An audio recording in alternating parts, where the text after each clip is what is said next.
Good evening, everybody. Welcome to the December 3rd, 2025 meeting of the Wilmington School Committee. All members are present. First item on our agenda, please join us for the Pledge of Allegiance.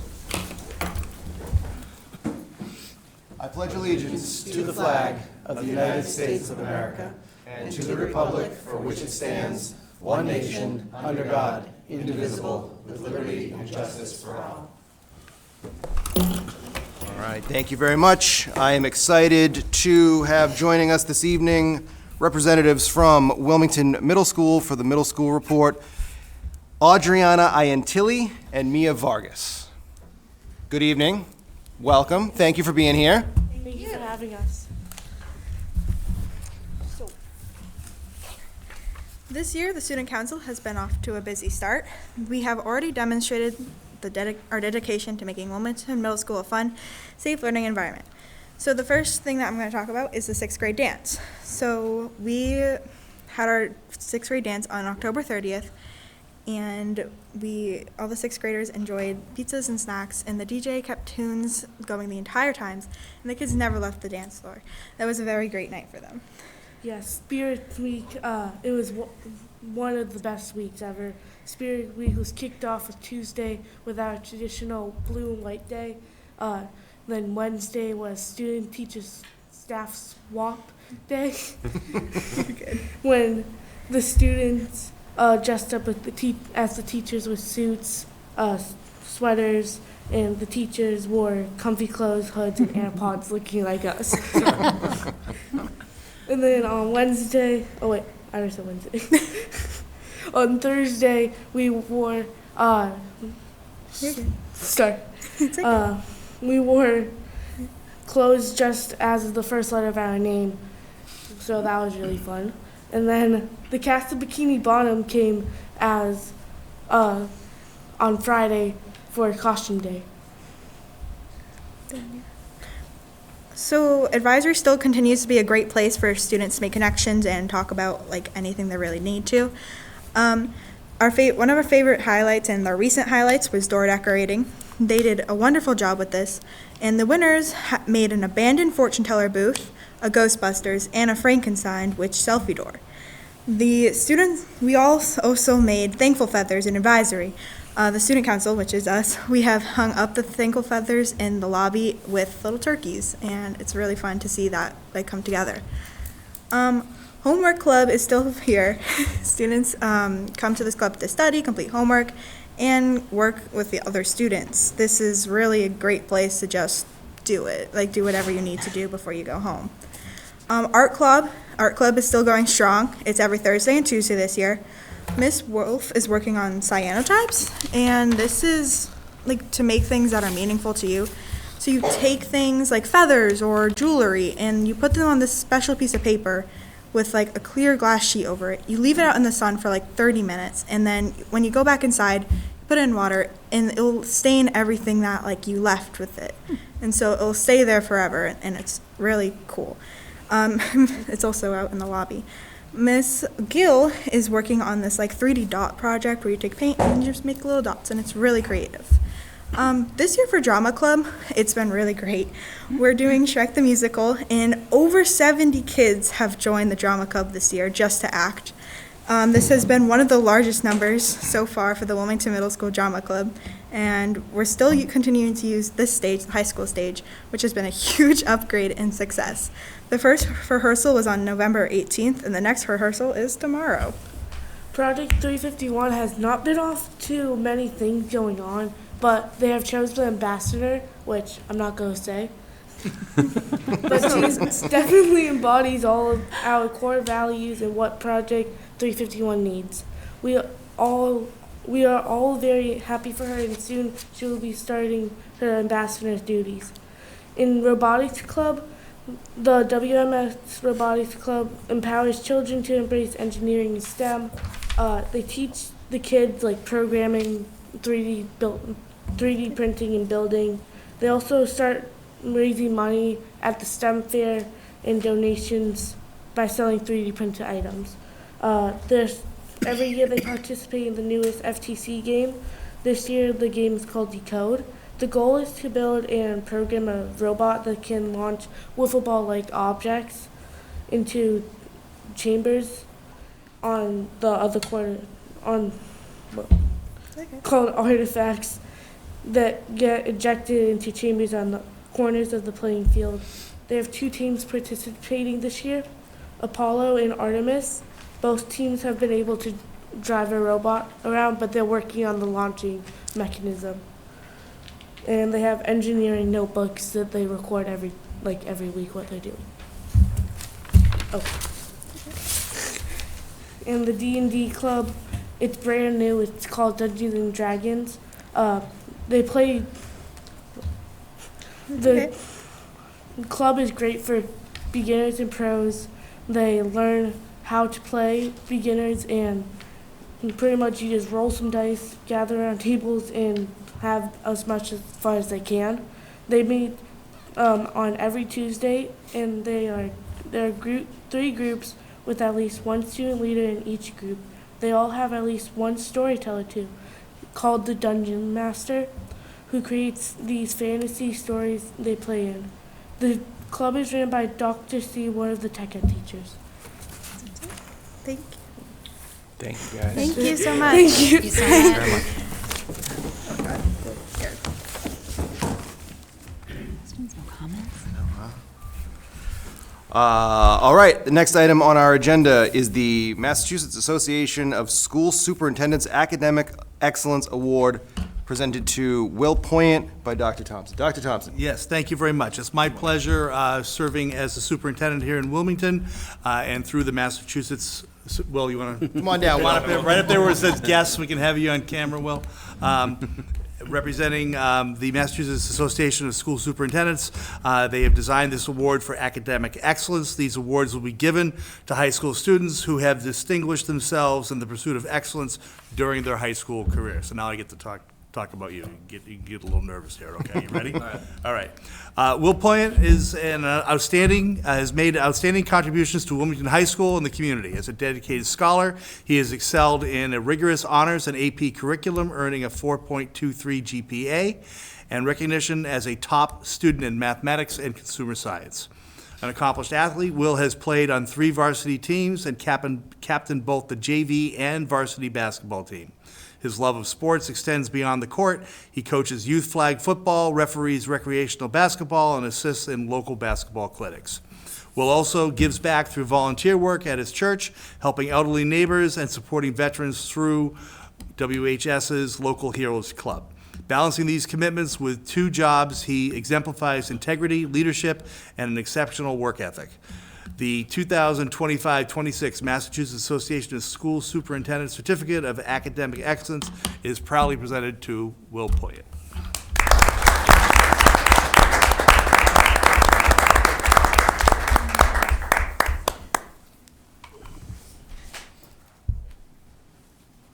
Congratulations. You have a speech prepared, right? Congratulations. Well deserved. Will, do I understand that you left basketball practice early for a few minutes Yeah. to come to this? Yeah, I'm going back right after. Well, thank you. Congratulations. Certainly, if you have any comments, if the committee has any questions, but congratulations, Mom and Dad, as well. Thank you. Congratulations. Great job. Congrats. Congratulations. We're going to take just a quick second to grab a photo of Will.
All right.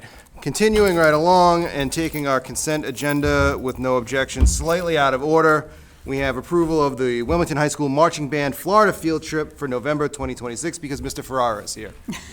Good evening. Good evening. Thank you for having us. Thank you for being here. This is Mr. Callahan, the elementary band director. Hello. Welcome. Hi, thank you. So yeah, this is a trip that the Wilmington High School band used to go on, not annually, but on a semi-regular basis. Every 4 years they would go. And this stopped happening a few years before COVID and hasn't happened until hopefully next year.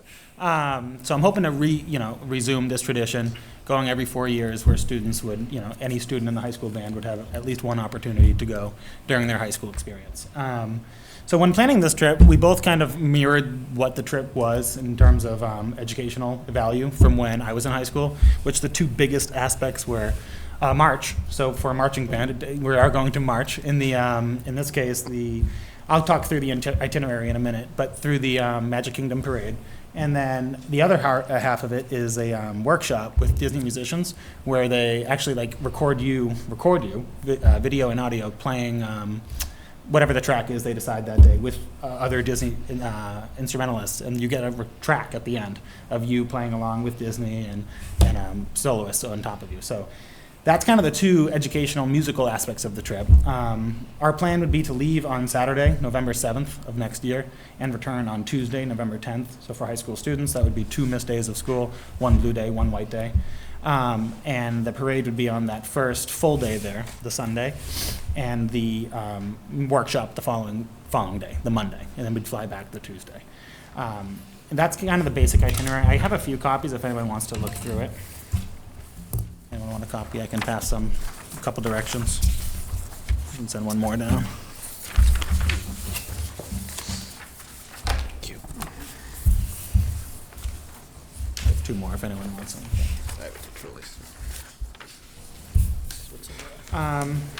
So yeah, we're working, of course, through a travel agent, World Class Vacations. We went through a couple different ones in the preliminary research to kind of, research a couple different quotes. And by far, this was definitely the lowest. The cost of the trip was included on the initial, oh, you have that there. Yeah. So the idea would be that students would be in quad hotel rooms, bring the price down to the lowest of $16.89. So that's including 4 park passes to each park. So the first day on Saturday would be the Hollywood Studios. Sunday would be the Magic Kingdom for the parade. Monday would be Epcot, and then in addition to Epcot, that musical workshop with the studio recording. And then Tuesday would be Animal Kingdom and the flight home. And that includes everything, including meals. For the meals, we talked to our agent about how to do it, and he has extensive experience working with high school groups and working with Disney. You were saying he has... Yeah, they're the largest company to send performing arts groups to Disney. They recommended $25 for travel days and $35 for full days in Disney. He also said that's flexible, but most people usually do that, and they're good. That money is, what we liked about that is that money can't be spent on park merchandise. They have to eat it, or they have to use it to eat, which is the best benefit. So, yeah. Yeah, when I first heard it was, what is it, 35 for the full days? We were debating if that was too little, but ultimately, if they don't, like Caroline just said, if they don't spend that on food, then they lose the money. So the way I would see it, and the way I would want it is if I had a kid going, to give them extra spending money if they choose to go over that $35 limit, rather than being locked into $55 a day, but you only spend 30 of it. So they do have that allowance for food. Trying to think of everything else in here. Security guards all night in the hotel room. We're staying in the All-Star, what is it? The music All-Star The music resort. All-Star Disney Resort. There's a sports one and a music one. We picked the music one. All transportation is included. All transportation. That was the big things for us. And this travel agency, which we like the most, is that even if a crazy spike in flights happens within the year, this is our locked-in price. So regardless of what happens, which is not the same for every agency. So we really liked that about them. Yeah. But yeah. Questions? Mr. Golden. Thank you for being here. It says pending audition. Yes. You can elaborate on that, it'd be great. Yeah, sure. So we talked with our agent about that also. So firstly, in terms of what the audition is, so we need to film the band marching. What they want to make sure is that we have essentially a functional marching band where you can go from playing a street beat, in other words, where the percussion is just keeping time for the marchers and giving the wind players a break, and then transitioning to wind playing in a full song, and then back to the street beat. And ultimately, like that's something that we're very comfortable doing. He explained to us it's really more of just making sure you can do it, not an entire formality, but more or less a formality to make sure that we have a marching band. So we really are not anticipating a denial at all. If we were to get denied, then the other part of the trip would remain the same. We still would have the studio recording session and all that.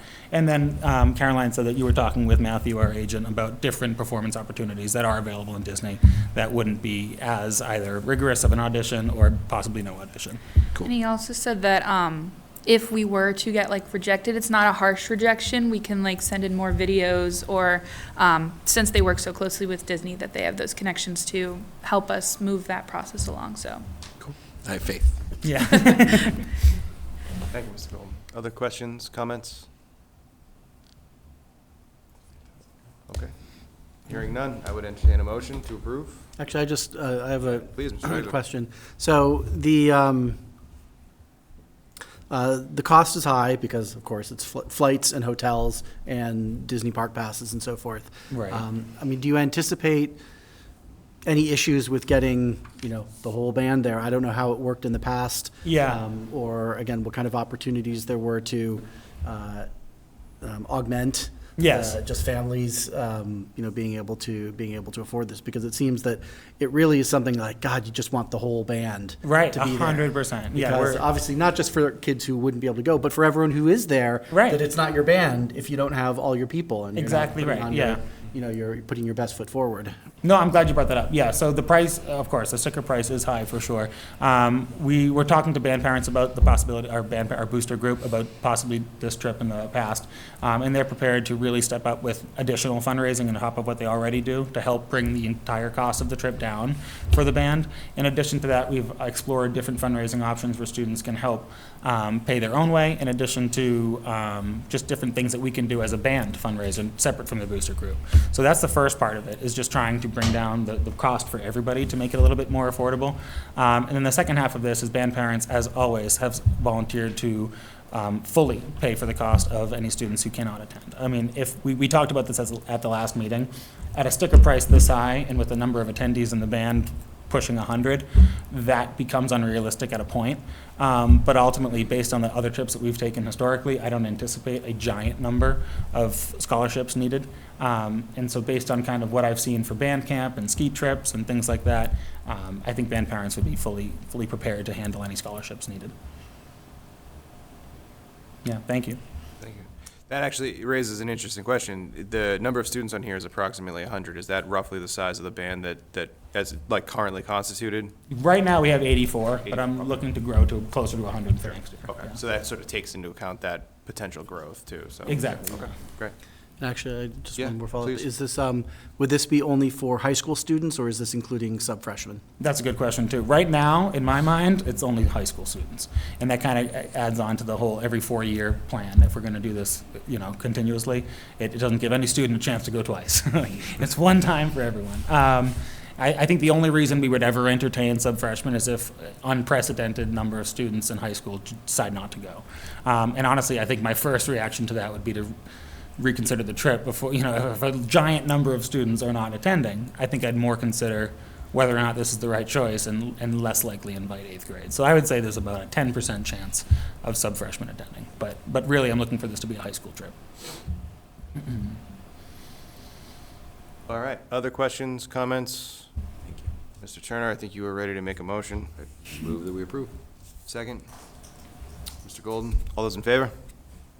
Unanimous. Thank you very much. Thank you so much. Thank you. Absolutely, appreciate it. Okay.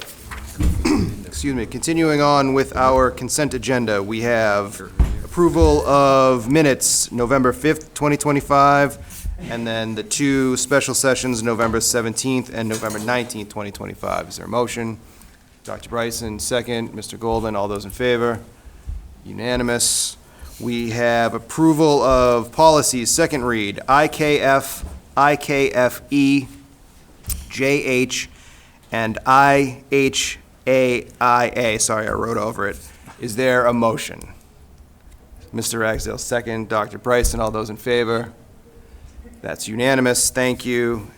We did the band trip. We have approval of warrants, grants 18 through 20, revolving 27 through 30, local 38 through 47, food service 23 through 29, circuit breaker 7 and 8, special education 24 through 28, and payroll for 11/19/2025 and 12/3/2025. Is there a motion? Mr. Turner, second. Mr. Ragsdale, all those in favor? That is unanimous. Did I miss anything?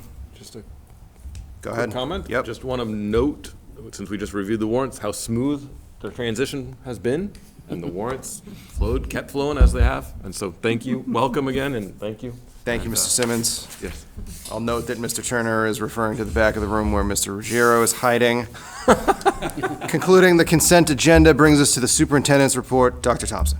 Yes, we have two items. I'd like to bring up our chairperson, our lead of our district safety committee, Jeremy Solino, do a presentation on the work of that committee. Good evening. Welcome. Good evening, thank you. You brought props. I brought props. Good evening, my name is Jeremy Slurner. I'm co-chair of the District Safety Committee with Jonathan Miranda. So the safety chair, or the team itself is composed of one member from each school, which was nominated by the principal of that school, and we meet 5 times a year to discuss both safety issues brought up at the building level as a district, and then also to do district initiatives sort of flowing back down towards the building level. We do have representation from the SROs, the school resource officers from Wilmington Police Department, as well as resources with the Wilmington Fire Department as well. So we have liaisons from both of those groups. In terms of what we do as a safety committee, we mostly focus on the safety protocols. There was at one point a binder, is now digitized, but we have a set of protocols that if there were an event, what the district would use to deal with those issues. We also evaluate and deal with any issues that are coming up and arising in a building, everything from IDs and the use of signing in and signing out by both in-district and out-of-district people, to talking about safety buckets and stop the bleed. We participate, we're not directly responsible, but we sort of participate in ALICE drills, which are if there was a violent situation, how we would deal with it. Each school has at least 2 ALICE drills a year, and we often have conversations about what was successful there and what was not successful. And then a major focus for this year has been reunification drills, and so we're working very heavily on preparing for I want to say medium scale reunification drill that's going to use our district leadership teams as well as our district safety teams and all of our liaisons, as well as some outside groups as well, coming in to practice a reunification drill for the district. My prop here is a safety bucket, and I'll talk briefly about them in a few minutes, but safety buckets are a major part of what we've done. Stop the Bleed is another major part, and we also have members attending different safety meetings and conferences around the state as well. So in terms of reunification drill, that has been our major focus for the year. There has been a turnover. Previously, I was co-chair with Ken Lord and Dr. Brandt. Obviously, as they've left the district, it has sort of left this program a little light, and so we're trying to reinitiate and make sure that we are all prepared should something need to occur. In terms of what that reunification program looks like, we use a program called I Love You Guys, which is a program out of Colorado. Very unfortunate program due to how it came about, but it is a wonderful program for all the resources it provides free of charge to schools and what we can use that program for. In terms of the safety buckets, the safety bucket is often these orange 5-gallon buckets. What we hope, or what we've ensured, every used classroom or every used office space in the district should have a 5-gallon bucket with a lid, a couple lengths of rope, a roll of duct tape, a glass breaker, extrication tool, zip ties, a foil blanket, doorstop, as well as a trauma bandage. So that's the contents of the actual safety buckets. They should be uniformed. We've distributed them out, so they should all be uniform to that. Prior to that, there was some variability. Those items may have made it in here. Obviously, every teacher has the ability, and if they have their own desire, to put chem lights or other things into their buckets, they're welcome to do that.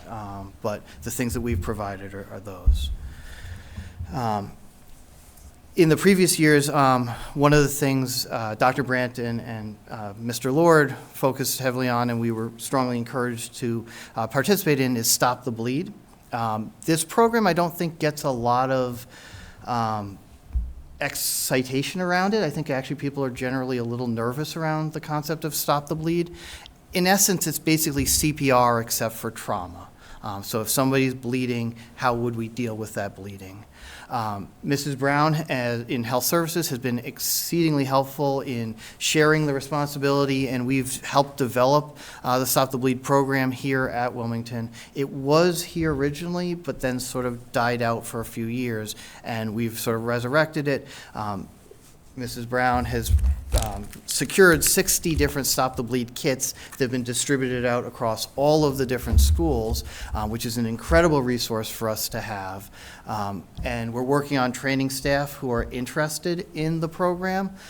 We have provided training to all district leadership, which we did in August. So every district leadership member has Stop the Bleed training, and we're offering it out to anyone else who wants it. As part of that, myself, Mrs. Brown, and several other of the nurses have all become instructors in Stop the Bleed. So we have several in-house instructors as well. Okay. Kind of our goals for the safety committee as a group is to mostly focus on our problem solving. So when there's an issue that comes up, we discuss as a group, we look to solve those problems. We're really advice and consultation to the district leadership team, and we certainly like spending our time on Stop the Bleed and reunifications and ALS drills, and that has been a good focus for us. Questions, comments? Thank you. Questions from the committee? Mr. Gold. Thank you, Mr. Salerno. So just to follow up on you noting that the buckets have been distributed across the district, do we have like a confirmation as to whether they're all, like all the classrooms have them? Like, how do we go about So I following believe up on that? the district leadership team is more, has accounted for them. So Okay. we know that they're out Okay. and where they should be. Great, thank you. Thank you, Mr. Golden. Others, questions, comments? Dr. McCaldy. Yeah, thank you. So thanks for presenting. I like the props too, so it's good to know what those are. And thanks for doing all this work. You know, safety's super important and everything, and you never know when you're going to need all these things. So thank you for doing that. My first question is, you know, outside of what you kind of described here, can you also maybe describe any other efforts the safety committee will work on this year too? Sure. One of the things that came out last year was a desire for a one-page quick reference guide. Yeah. Last spring, we did quite a bit of work developing different ideas of what a good one-page safety guide might look like. We consulted with, there are companies that actually do this. They're fairly expensive, and for what they produce, we seemingly can produce equal quality. But we're working on it. There's a lot of discussion about what belongs on a one-page sheet, and so there's a lot of work to go into it, but we're starting to work through what we think would be most appropriate for that. Yeah, okay, great. No, thank you. And then my second question is kind of more of a comment, and I think maybe actually a little bit more directed towards Dr. Thompson, is, you know, last year we got the safety audit that came in, and we did not disclose that because there's a lot of confidential information in there. And I just want to make sure we don't lose sight on that going through the year. I know some of the stuff presented here came out of that. But there's also other things in there too that make sure that, we're able to communicate to the safety committee, and then also those things get worked on as well too. Yeah, so that audit is done. There is a list of to-dos and a plan to get them done, but it's going to be kind of a gradual piece going along. So that's, I don't want to get into anything particular about No, understood. Yeah. where the shortcomings are, but yeah, there is a plan going forward. Okay, great. Thank you. Thank That's you. all the questions I have. Thank you, Thank Dr. you for Golden. coming in. It was very helpful. Mr. Ragsdale. I'm wondering if either Dr. Thompson, you or Mr. Lerner can talk a little bit about kind of how we're thinking or taking steps on the prevention side, because a lot of these things are focused more on the reaction side. Reunification is about reacting to something. Certainly Stop the Bleed is a reactive step. Alice, to me, is kind of like both. It's both prevention and reaction. But I would be curious to know just sort of how we're thinking about, I don't know, it's like threat identification, just thinking about where risk factors actually are and how to potentially mitigate or prevent some of them. So I can speak. Sure. Go ahead. Mr. Miranda attended a threat assessment conference a month ago, I think, and then last year I attended a threat assessment conference. So there is a lot of thought into how we deal with threat assessments in the building and in the district. So there is some discussion of where those come from, and then we as a safety committee obviously focus. I think you're probably right on reactionary issues more, and yeah. Yeah, and there is that prevention piece in Alice, and that is something that is done, across the district, with the training with all the students. But that threat assessment is more of an administrative function and a guidance function than it probably is a safety committee function. But yeah, that's kind of where that piece of it lies. But bottom line, if you see something or hear something, people need to bring it to the attention of the adults in the building. And we are lucky here in that we have two SROs, both at the middle school and at the high school as well. So that helps with that. That's a huge safety piece and preventative piece. Thank you. Hearing nothing else. Thank you, Mr. Salerno. Thank you. Appreciate it very much. For coming, yeah. All right, and then the other thing that I'll bring up to the committee is some sad news and some good news, in that Dr. Carrero is leaving us. But as you see in the memo in your packet, we're successful in identifying an interim principal, and I'm pleased to announce that Amy Iasconi, thank you, will be joining us. Amy is the current assistant principal at the North, also a fifth grade teacher. So she will be moving into that role later on this week, and we are actively searching for, teacher to replace her. But we're really excited. Those who know Amy know that she is a lifelong resident here of Wilmington and very dedicated, been in the schools working for over 20 years. She's really excited for this opportunity, and she's ready. So we've already had that conversation. So she's signed, sealed, and delivered and ready to start. So Excellent. that's the good news I wanted to share. Congratulations to Miss Iasconi. Mr. Golden? I was just going to say, I got to read a book to her class this year. We did our reading there, and she's great. She's stellar, so I'm very excited for her. Congrats to her, and hooray for the district. Both of my kids had her at the North, so, yep. Okay. Thank you, Dr. Thompson. Thank you. Outstanding. All right, that brings us to public comment. We received no in-advance public comment. We had no members of the public sign up in advance. However, as we often do, we will open public comment. Okay. Hearing none, that brings us to new business. First up, school improvement plans for 2025, 2027, and I guess by flip of a coin, Mr. Kyra, you get to go first. Yeah. Good evening. Good evening, everybody. Welcome. I feel like you were just here with us. So do I. I feel like I was just here too. So I'll get right into it. This is kind of my first go-around at presenting kind of my own school improvement plan. As I mentioned to you folks a couple weeks ago, a lot of what you're going to see is based upon the results that came out of the recent AMLE survey. Okay, I used a lot of that data to kind of drive the focus points here. Goal number one is going to be to continue to enhance student support and school culture. We have two initiatives for that. First and foremost, advisory and adult advocate professional development. I'd like to design and deliver differentiated PD for advisory, including a mentor program where staff with high advisory competence co-lead advisory sessions with novice advisors. Okay, that's something that I feel like is important. We have, advisory is going to continue, but we're going to continue to have natural turnover in staffing, right? Making sure that people are up to date with why we do advisory, how we do advisory, what are the purposes of it.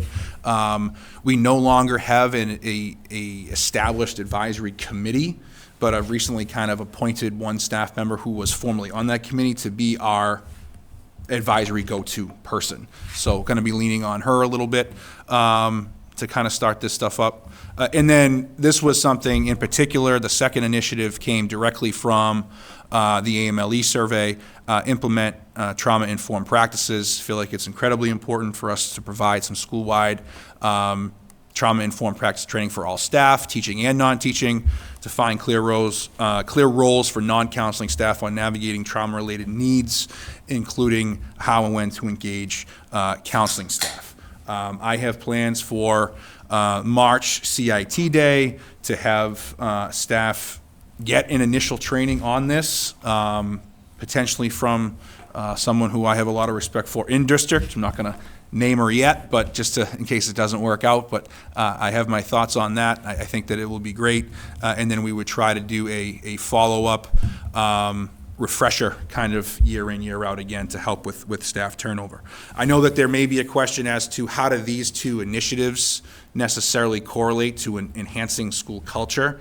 I would say that, a lot of positive things can come out of advisory.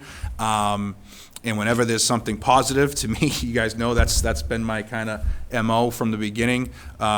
Provide as much positivity as we can. It's naturally going to enhance the culture of the school. And then, in far as implementing trauma-informed practices, as something that I learned early on in my teaching career, it was always shocking to me to see what some of our students have come with. The baggage that they've come with. And it's like, I went to these same schools. You never think about that when you're a student. Like, you don't realize that kids sitting in class next to you are going through these various things. And it's just really important to me that we do this so that we improve on creating that, one, establish those long-lasting relationships with kids and staff, but also that sense of belonging piece that we talk about a lot. And I feel like if you include that or increase that, you naturally increase school culture. School goal number 2 would be to refine our interventions and increase student ownership of learning. We're going to start by auditing all of our existing academic and behavioral interventions, including the established WIN block. Some of this will come through our already established scheduling committee. Refine the selection criteria, progress monitoring tools, and exit criteria to ensure consistency, fidelity of implementation, and demonstrable impact across all grade levels and subject areas.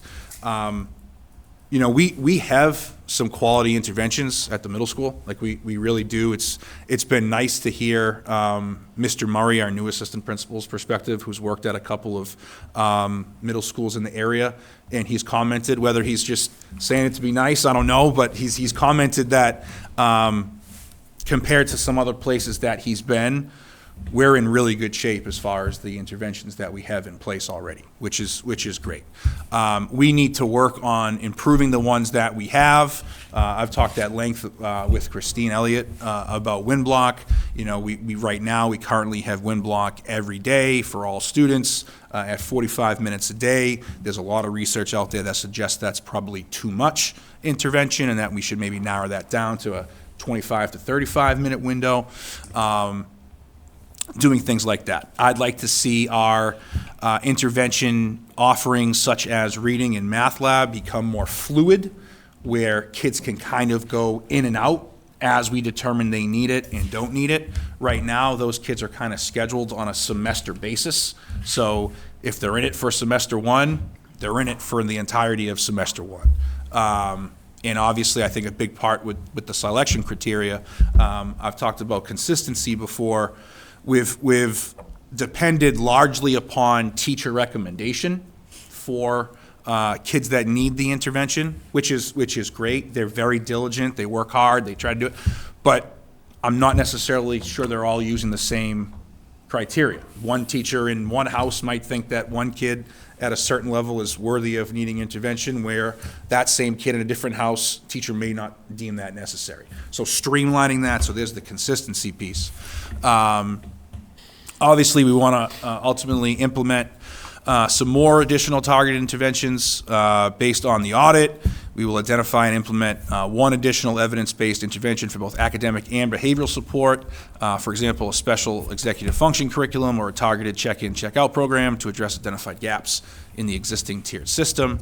And then this was something, this last initiative was something that I mentioned to you guys too, that came out of the AMLD survey to explore, consider, and develop possible models to pilot student-led conferences. Like to train staff and students in using data portfolios and self-assessment tools, pilot student-led conferences with one grade level, probably grade 8, for the fall reporting period, and expand to all grades for the spring period. The SLC model should shift the ownership of academic progress reporting from teacher, parent to student. And then goal number 3, strengthen school community partnerships. If you remember, I feel like I'm repeating myself, but in the AMLE survey, we had those 18 characteristics that we were measured on. We were highly implementing 17 of them. The one that we weren't was the partnering with the outside community. So there's goal number 3. I want to start by establishing a community partnership committee, forming a dedicated committee of staff, families, and community representatives. The CPC will conduct an inventory of existing partnerships, if any, and identify key community needs and resources that align with the middle school's mission. Based on that assessment, the hope is to create a plan to expand opportunities for service learning, career exploration, and mentorship. That kind of ties into the recent CTE pathway policy that we just adopted as well.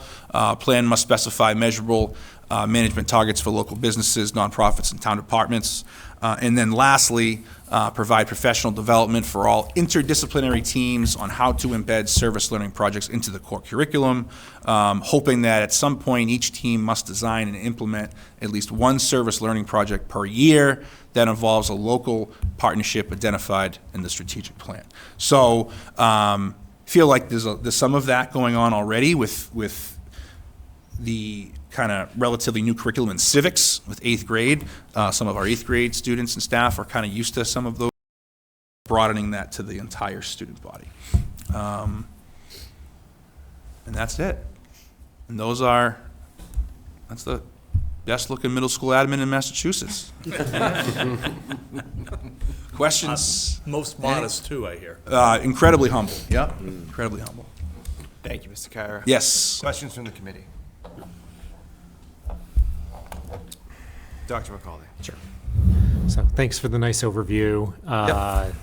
And thanks for, I think the plan reads really well. A lot of great ideas in there. We'll really be interested to see how it progresses over the years. Yep. One question I had was kind of on the last kind of main goal that you presented, the strategic partnerships. Really love that idea. Sure. Kind of want to know what types of local businesses or organizations do you think you want to target for this effort? You know, I'm not sure. Quite Yeah. frankly, I'm not sure. I want to establish the committee, and I want the committee to kind of make that determination. Mm-hmm. I don't necessarily want to steer them in a certain direction. All I know is that being a resident in town, I'm aware of. There's a lot of people out there. There's a lot of small local businesses. There's a lot of charitable community groups. I don't know. Is it a deeper relationship with WOW? Is it a deeper relationship with PAWS? Is it getting more aligned with groups like that? But I don't want to necessarily be the one to unilaterally decide which groups we're targeting. I'd rather like to see the work of the committee, which maybe I end up being a part of. I think we should have at least one admin on it. But I'd like to see what comes out of the committee. Yes, no, that makes total sense.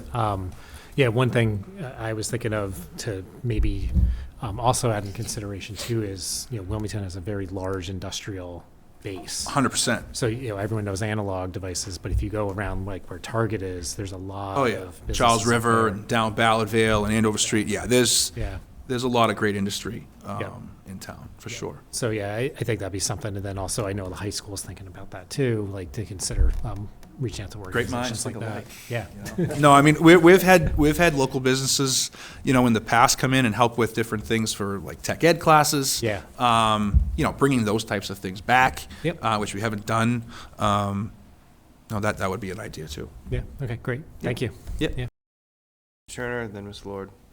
First of all, thank you very much. Yep. Appreciate it as well. Two different questions. One, you mentioned there might be some evolution of WIN, and I certainly welcome that because I think it was a really important initiative, but I want to know that it's not something we implement and then walk away from. It should evolve and grow. The other thing is there's a little bit of an interlock between WIN and advisory, and if you mentioned there's a possibility of shifting what WIN looks like in terms of timing. If memory serves, in the 6-day cycle, advisory is the 6th. So if WIN shifted and changed, advisory would also shift and change in the same way, perhaps? So within the 6-day cycle right now, the way that it's constructed is 1 through 6. Okay. Advisory is only on day 1. Okay. But on that note, if I had a magic wand, I would love to see when advisory is on days 2 through 6 and keep advisory on day 1, have that half-hour block, give some of that time back to the core subjects. But there are some other issues that get created by that, which we're trying to find some creative ways to work around. But the scheduling committee met today. We've been doing a lot of research on other schools, other districts' middle school schedule. We have probably 8 to 10 that we're looking at right now, just to see how other folks do it. Got it. I think, one thing that I'm realizing is it's a blessing and a curse that we offer so much. We have a lot. We have a lot of unified arts. We talk about interventions. Like, we know all these things that we want to do.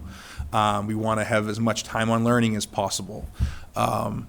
It's difficult to fit everything into a certain amount of time. One thing I noticed, of all the districts that I looked at, we were the only district who had a half-hour lunch. There were middle schools in the area that had 22, 25-minute lunches. Now, I'm not suggesting that because contractually we need to provide a half-hour lunch. So like there are those types of things that we're looking at. That's just been kind of interesting and eye-opening for me. Thank you. And one other quick thing on the student-led conferences. Conferences, yep. I think that's a fantastic idea. Yeah. Is the vision, you talk about piloting it with 1 grade level in the fall, presumably that's the 7th graders rising into 8th grade, or when fall, do you mean this fall or next fall? No, I would mean, so this would be a couple years out. Yeah. I would think maybe like in the spring of 27, we would maybe try it out with 8th grade. And quite frankly, maybe not even the entire 8th grade, maybe a house and see how it goes. I need to educate myself more on how it works, on the different formats of it. That's part of the initiative, learning about it, researching it. But it's something that I feel like we owe it to ourselves to explore. It's apparently had a lot of success in middle schools across the country. I feel like when we've followed AMLE suggestions, things have worked out. So I'd like to kind of see it through. Okay. Then for now, I'll stop there, and I'll just wait to hear the next update on it. Sounds I good. am very curious, and there's other follow-up me, questions. honestly, me too. Okay. I'm interested to see how it goes. Okay, thank you. Yep. Thank you, Mr. Chair. Ms. Lord. Yeah, just some comments. First, I want to say I love those service projects idea. I think, and then doing that with the teams. I feel like that's something that probably a lot of us grew up with. That was such an important part. But I do feel like culturally, families are busy, kids are busy with activities, and that's not, and I can speak for myself with my son, and something I've thought about, how do we do this more? And it's hard to fit it in. And so to really prioritize that for kids and develop the engagement and giving back, I think is really important. Yeah. Just culturally in general right now. Interventions, I don't think I can say anything quickly, so I'll skip because I could talk about that for a long time. So I look forward to working on that. And the other piece I wanted to comment on the first one, I just, again, feel like both advisory and the trauma-informed practices, PD and training, is so important. I think sometimes when we talk about social emotional learning for kids, we forget that in order to teach kids, the teachers have to have social emotional training. And if you are someone who didn't grow up with that, which a lot of us didn't, then you struggle to teach kids it well. And the more that teachers develop their social emotional capacities, become more sensitive to what trauma even is and how it affects the nervous system and all those things, it makes a significant difference in their ability to actually create that for kids. And I think it's just a piece that people don't necessarily think of. To teach kids it well, the teachers have to be trained. So it's really I couldn't important. agree more. I mean, we have some fantastic teachers that, like, you get a situation that you've never had before. You're like, how do I help this kid? You know what I mean? And it's nothing against them or their preparation for the job. They're great. But I think just the knowledge of how to navigate those situations is really important. And I think we have some folks in the district that, maybe have some expertise in that and taking advantage of that as well. Thank you. Thank you. Mr. Exo.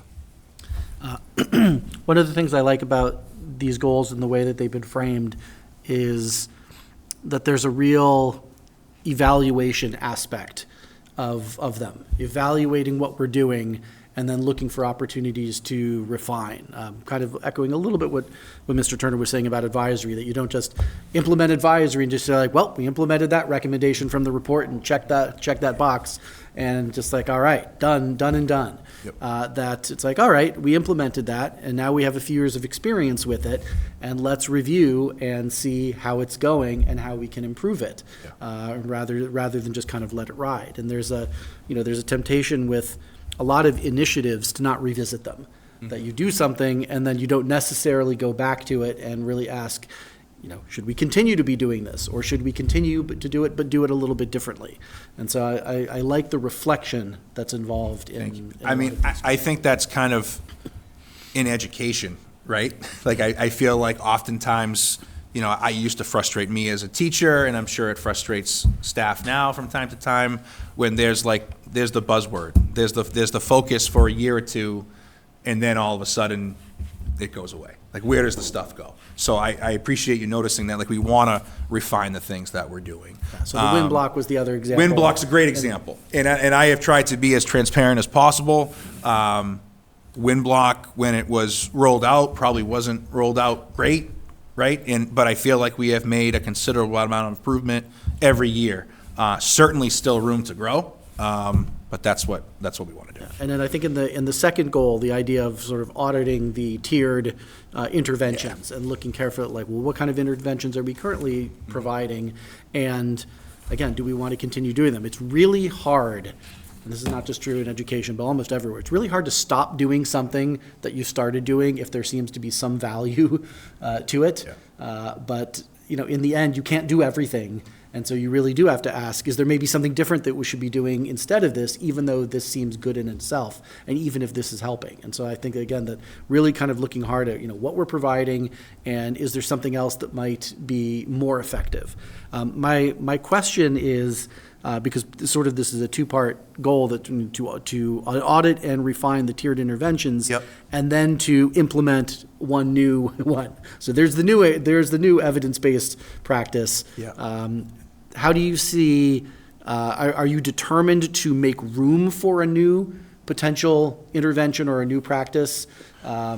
Or is this something that, again, might end up being kind of layered on? I'm just curious how you potentially see that. I feel like we have a couple of things right now, a couple particular areas that I would like to see added that we don't currently have. And it may not be an intervention per se, but for example, we don't have a ton for our high flyers, right? We don't have a ton of stuff during wind block for our kids who parents would say, my son or daughter doesn't need any intervention. What are you offering for them? What are you giving them that's a little bit extra challenging? I actually had a meeting earlier in the week with some folks, and we discussed just that. Like, how do we do that? And the other thing that I'd like to see a little bit more of is providing more non-academic interventions. We started that this year at a very minimal level with some of our counselors taking small groups from time to time. Kate Bissell and I, Wildwood principal, have worked together. Maybe the only benefit of having her down the hall has been the ability to have our middle school kids interact from time to time with the Wildwood students, and would like to maybe explore that as an intervention, because we feel like that would give some kids that in our school that need that kind of sense of positivity, this kind of sense of accomplishment. Like, they walk down there in that classroom and those 5-year-olds' eyes light up. They think they're a celebrity, right? And we see that when our 7th grade English classes go in and read. So we wanted to try to provide kind of a positive opportunity for kids there. So that's kind of where I see it. I'd like to add another kind of goal on more of the academic front. We have 3 reading specialists right now that provide interventions for year-long students, plus they provide interventions during wind block. They ideally would like to have their groups kind of by category as far as need, right? Like, they would love to have a group of kids that need fluency help, a group of kids that needs comprehension help, a group of kids that maybe need help with some other aspect of reading. Right now, with just some of the constraints in the schedule, it's more of just a general reading intervention, right? So they're being able to maybe target more. I was in a classroom today actually observing with Dr. Thompson, and Ms. McGonigal, who's fantastic, was working on fluency, vocab, and comprehension all at the same time. And she did it seamlessly, but I just wonder how much more beneficial would it be if she could just focus on the fluency with the kids that need fluency, focus on comprehension with the kids that need comprehension. So that would be something maybe too. Sorry, that was a long-winded answer to that question. Thank you. Other questions, comments, thoughts, observations? Dr. Bryson? Do you have something? I thought you had your hand up. I got so excited. You go first. Thank you, Mr. Kyer. This is great and really helpful to see how you've organized it. My only my questions are only about, so I see in the first enhancing student support, like specifically the measurable outcome, they're actually measurable, right? So decrease, and I know we say this a lot and with these school improvement plans, and I know it gets tricky when you're kind of just starting something, but I'm still wondering if it wouldn't be helpful to have something that is measurable in goal 2 and goal 3. Like, what are we looking for? What are you hoping for? And so especially in goal 2, I'm thinking in the students who are deemed eligible to partake in newly established intervention. Like, I'm wondering if this is a space here when I'm thinking about targeted interventions, whether it's related to math, literacy, science, or executive functioning, if you were about to do an intervention like that. Yep. Looking for something like, what am I hoping I'm going to see, right? So I'm going to sort of like scores, but improvement somewhere. Like, what are you thinking will happen? I don't disagree with that. I almost wonder, though, if that's like kind of the second layer of it. Like, I first want to see the actual interventions that come out of it. And maybe that's how I just misinterpreted measurable outcome of success. Like, to me, the measurable outcome would be the creation of a new intervention. But you're right. Certainly, taking a deeper dive, we can look at, MCAS scores and other things of that nature to kind of get those kids. We've been harping on our 490 to 499 group, right, where we have, I think, 126 kids in ELA that were in that category last year, where, you move half of those into that 501, 502, that drastically changes your school score. Right. I totally agree, and I feel like especially this one here, additional targeted intervention directly relates in some way, well, not in some, it relates to that. Not that MCAS is the be-all, end-all. Right. There are many other assessment points, but I guess in that one in particular, it really does directly align with, we're hoping to see student growth in those areas. So I just wonder, but it is tricky because you're like, but yet some of these interventions aren't, I guess the goal is audit and refine. I mean, so I see a Yeah. couple of things happening here, but I guess ultimately I'm like, oh, I know you're working on that 490 to 4, but I wonder if it doesn't make sense to have some of it here. Have so that something we in can- there. Sure, we can So it kind of certainly keeps think about so that. that everyone looks at it and they say, oh, we're doing this so that this happens. Not we're Yep. doing this to create an intervention. We're doing this so that our Yep. scores in literacy increase.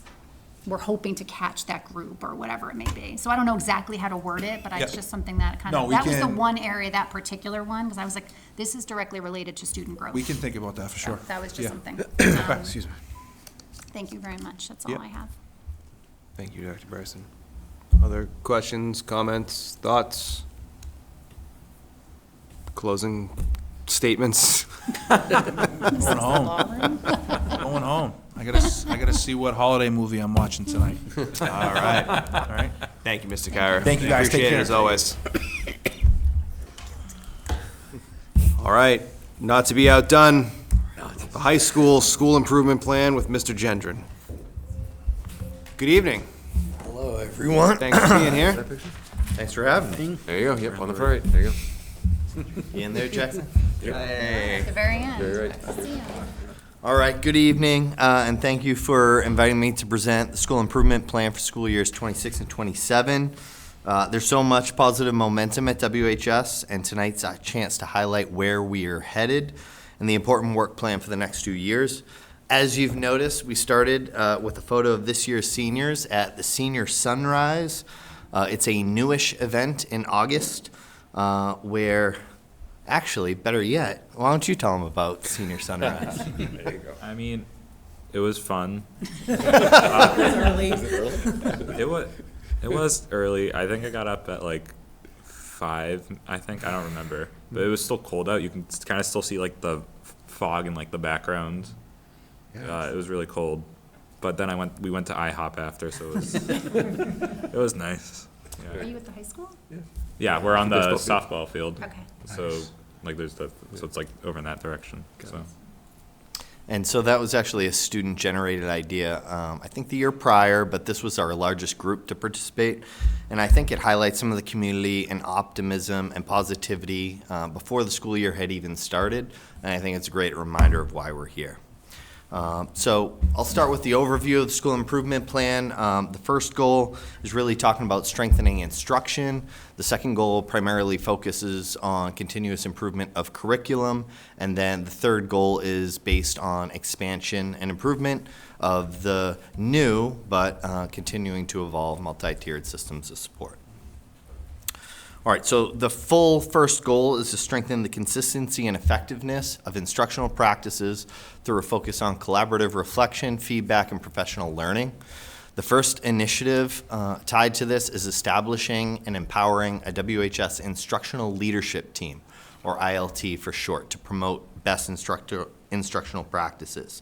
This is a small group of teachers who guide school-wide inquiry cycles, and these cycles involve researching high-impact best instructional practices, modeling them for colleagues, implementing them in the classroom, and then reflecting on the results with colleagues.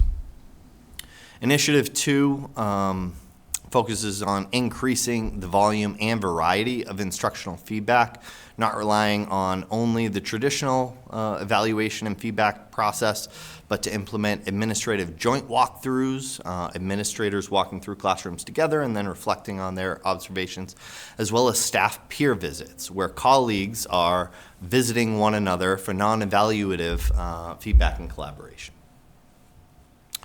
School Goal 2 is the continuous improvement of curriculum to provide all students with appropriately supported, challenging, and clearly communicated learning pathways, which really rolls off your tongue.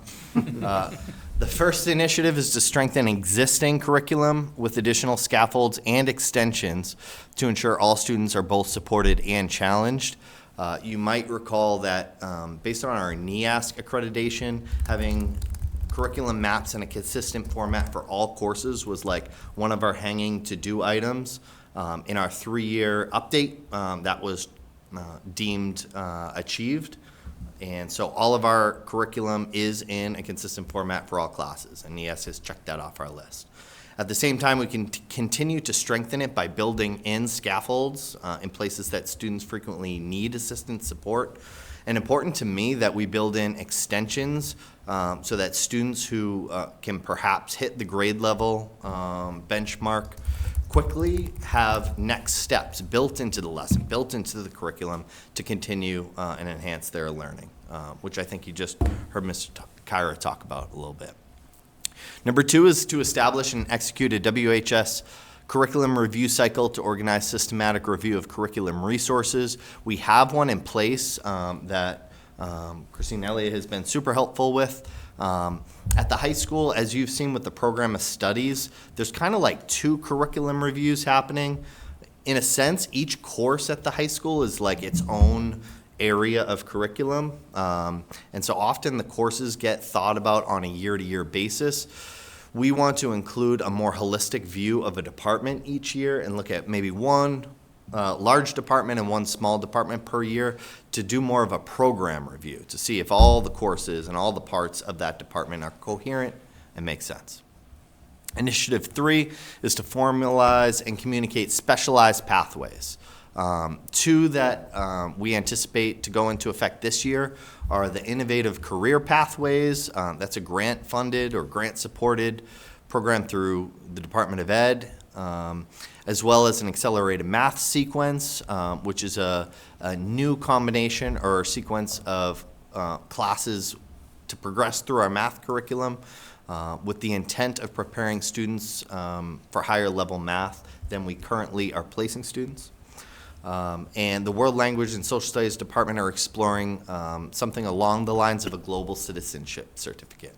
And that's not an exhaustive list. There could be more that develop, but a lot of public high schools right now are looking at how to package their course offerings and learning experiences like internships and capstone projects to result in some kind of transcript identifier or pathway certificate that help students put together their learning experiences in a meaningful way that has post-secondary implications. And important to us is to make sure that not only are those built, but they're communicated clearly and transparently so that all students and all families know how to get involved and how to participate. And then the last initiative pertaining to curriculum has to do with MyCap, and MyCap is a DESE acronym for My Career and Academic Planning. That is in preparation for what we anticipate to be a statewide expectation that high schools align their academic and career planning curriculum with this framework, with the intention of supporting students in developing individualized academic and career plans. And goal 3 is to expand and improve multi-tiered systems of support, or MTSS, to promote success of all WHS students. And so part 1 is to establish an MTSS data team to analyze attendance, academic, and SEL indicators. We've been monitoring that data, but it's been multiple people and multiple groups and in different places. And so we'd like to centralize one MTSS data team that's looking at it together with a representative group to make sure that our takeaways are representative of all the different groups that are looking at that data. For initiative 2 is to implement Open Architect's MTSS software to increase availability of student data to teachers and to communicate intervention progress to those students' teachers. Open Architects is a great tool that meets a gap, I think, in data availability that doesn't exist through Aspen and it doesn't exist through Google Classroom. And so we anticipate that when we roll it out with teachers, it'll enhance their understanding of their students and their students' performance. And last is initiative 3 to establish and pilot, it says new flex interventions, but it's the same concept, a flex block intervention for students in English, separately in math, and separately in science. We're starting with those 3 disciplines because those are the MCAS subjects, and we anticipate that those sessions will be first targeted for 9th graders and then closer to the spring for 10th graders. All right. And there you have our seniors more recently at the pep rally getting ready for their yearbook photo. And so thanks for the opportunity to share the school improvement plan. We're excited about the work we've done. We're excited about the work ahead. and confident that these goals will put the high school in a position for continued growth and student success. So I'm happy to take any questions or feedback that you might have. Thank you, Mr. Gendron. Who wants to go first? Mr. Golden. Thank you. I'm fascinated by item 2, subsection 3, the pathways. You may have said this, Principal Gendron, I'm sorry if you have to repeat yourself, but is this intended for, this is like advanced students, or is this any student can kind of come out of school with a discrete kind of item for their transcript, as you said? Because I think it's awesome that you can, as a student, when you can make sense of what you're learning, putting it into a kind of a building block thing and say, look back on your school career and say, I see now the logic behind why I was taught X, Y, Z. It all built on itself, and now I can remember it as kind of one coherent set of lessons. So I guess there's an observation there, but also a question. Is that intended for like the whole student body or certain subsections? So it might vary by which pathway we're talking about. The innovative career pathways are intended for all students. Students who want to go directly into the workforce, students who want to go to college and specialize in a particular area. The Department of Ed has actually identified high priority industrial areas, and actually the current pathways they are grant funding are only those high priority areas. And so the two that we're establishing first, one is a business/finance pathway, the other is an environmental and life science pathway. Those are intended to all students. As part of the requirements for those pathways, they have to include advanced coursework. And so for us, those will include AP classes, but we do believe that with the right supports and challenge that all students in the building, AP courses can be accessible. But it does require that level of coursework. Accelerated math sequence, I think that's more specifically trying to help students who want to reach the top levels of math plan early in their coursework to get there. Certainly we encourage all students to think about whether that's right for them. But that one might be a little bit more specialized. And the Global Citizenship Certificate, that one I think has the most details to firm up, but would definitely be intended for all students to have access to. Thank you. Thank you, Mr. Golden. Mr. Turner. Thank you. First of all, thank you very much. I appreciate all of this, and the momentum that this is also building on top of. In terms of the second goal and the curriculum review cycle, and particularly the first one looks more like review within existing courses of the actual curriculum within the courses. But when I get down further in this, I'm thinking more about the course list itself. And I know that every year there's a revision of the available courses, and some drop and some get added. Is that part of the intended review cycle that you mentioned in the second bullet? Or is the second bullet also focused on curriculum? Because there's a lot that leads into the third of, do we need to be offering some different things? Should we be removing some things in terms of courses? So I just want to make sure the difference between curriculum and courses, your focus appears to be the curriculum within classes. Is that correct with this goal? Yeah, I think it touches on both. The Okay. department listing of courses and the curriculum for each individual course. And so I think they'll continue to have the ability to tweak the curriculum within an individual course year to year. But either the sequencing or overlap amongst courses within a department, those are the things that I think are ready for a program review. The last time that was done within the departments was kind of like the year before I came, and so I inherited some of their reflections and takeaways. But things have been added, things have been shifted, and I think we need to take time for a real intentional, the word audit was used in the last presentation, almost like an audit of the existing courses within each department. Yeah. And to follow up to that one place that you mentioned, the career pathways and the business finance one, right now, in the selection of courses and in the way that the departments are organized, the technology aspects are in a lot of places, and logically, certain things make more sense in science and certain things make more sense in business, but to support that pathway, it might make more sense for them to be reorganized in some way. Is that part of the thinking as well? It's a good point. It's one that comes up every year, and we can never quite figure it out.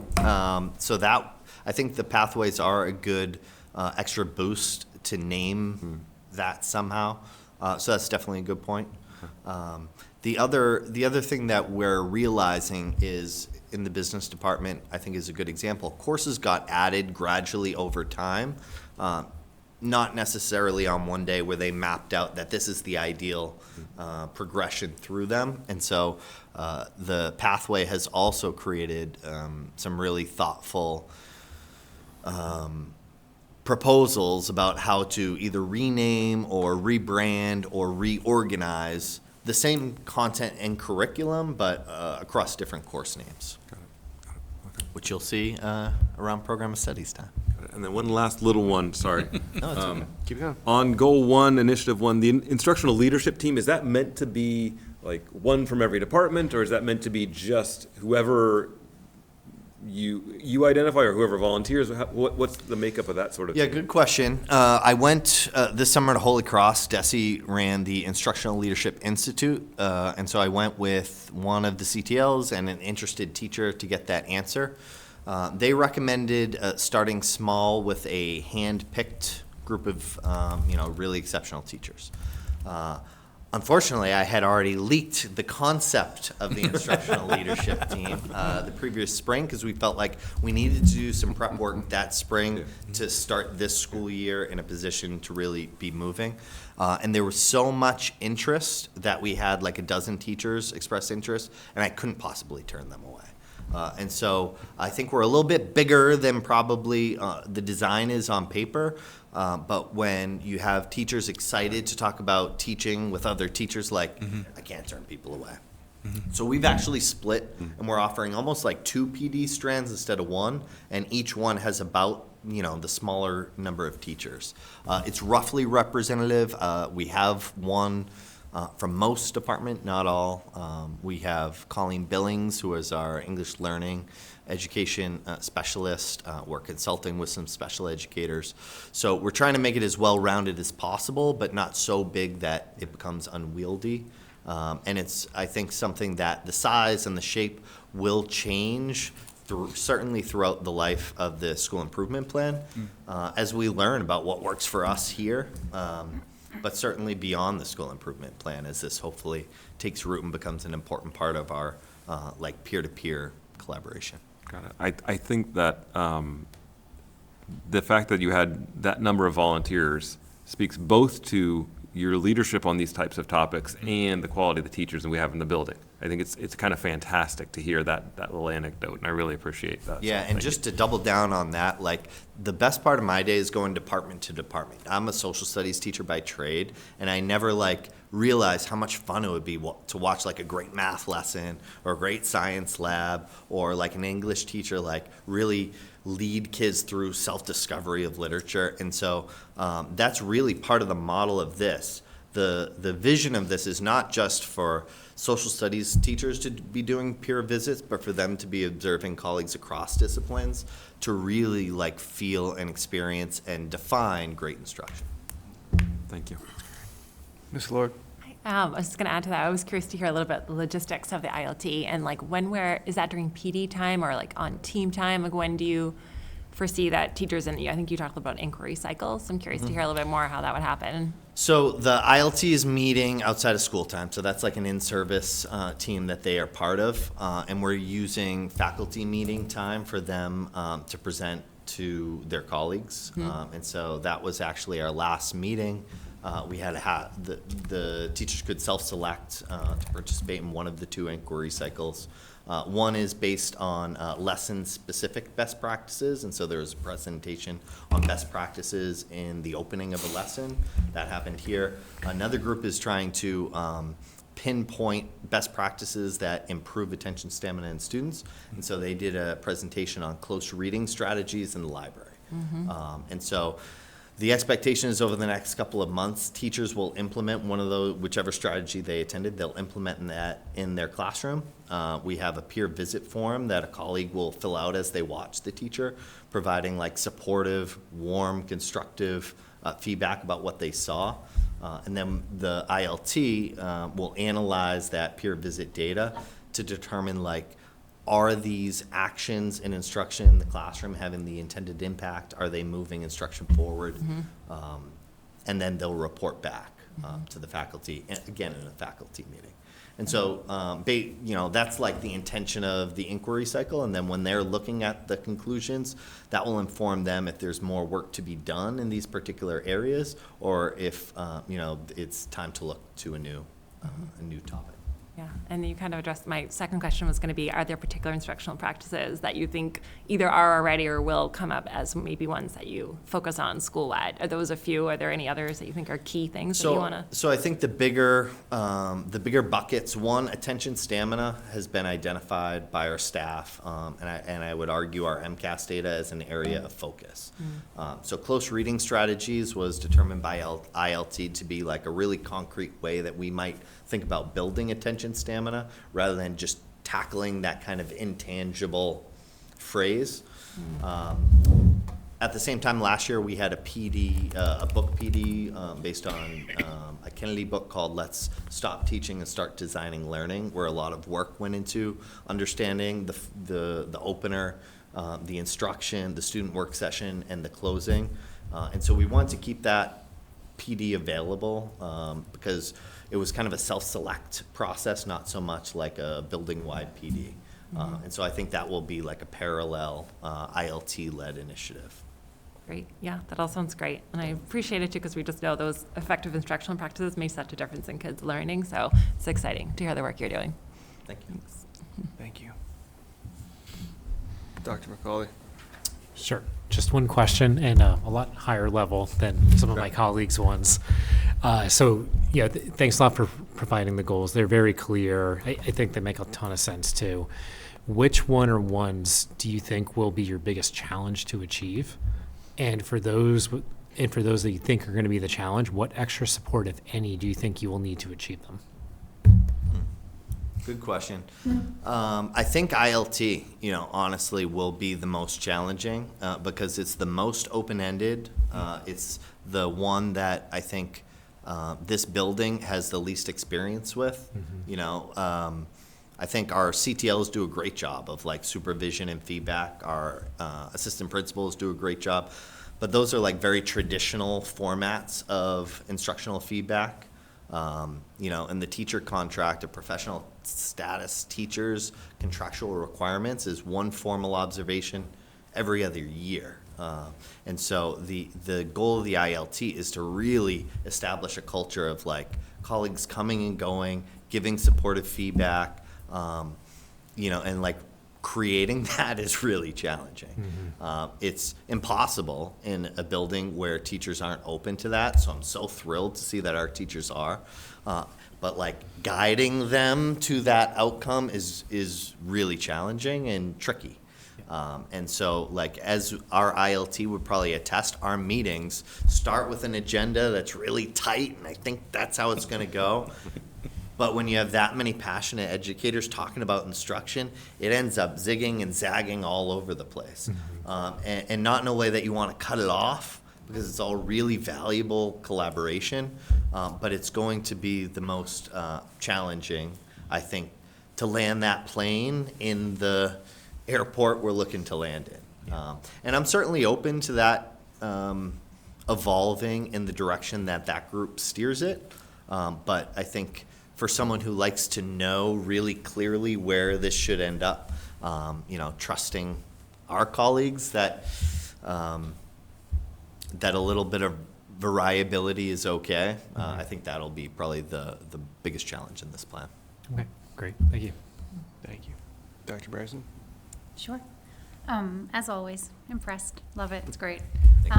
My question for you is, looking at a couple of these and wondering about sort of the student feedback part, like where are the students in this? And so I think that I live in a world where student feedback is everything to what I do, and so it doesn't really work like that. And until you get to that college level, but I think there is so much we can learn from listening to our kids, to our students, about their experiences that we may not get just by doing our walkthroughs. And so I'm looking specifically at strengthen existing curriculum with additional scaffolds and extensions to ensure all students are supported and challenged. And then the people are responsible. And then what we're looking for here.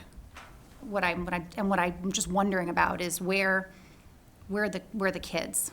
Student self-report, teachers self-report, improved ability to support all learners. So I guess I'm just wondering if there's a place for students there as well, and how, Sure. and what could that look like? Yeah, I think I think for that one, it's probably as straightforward as like defining scaffolds and saying, do you experience, like, to what extent you experience these in your class when you need them? And similarly, defining extensions, and do you experience these when you need them? So that's great feedback. We can definitely throw that back to them.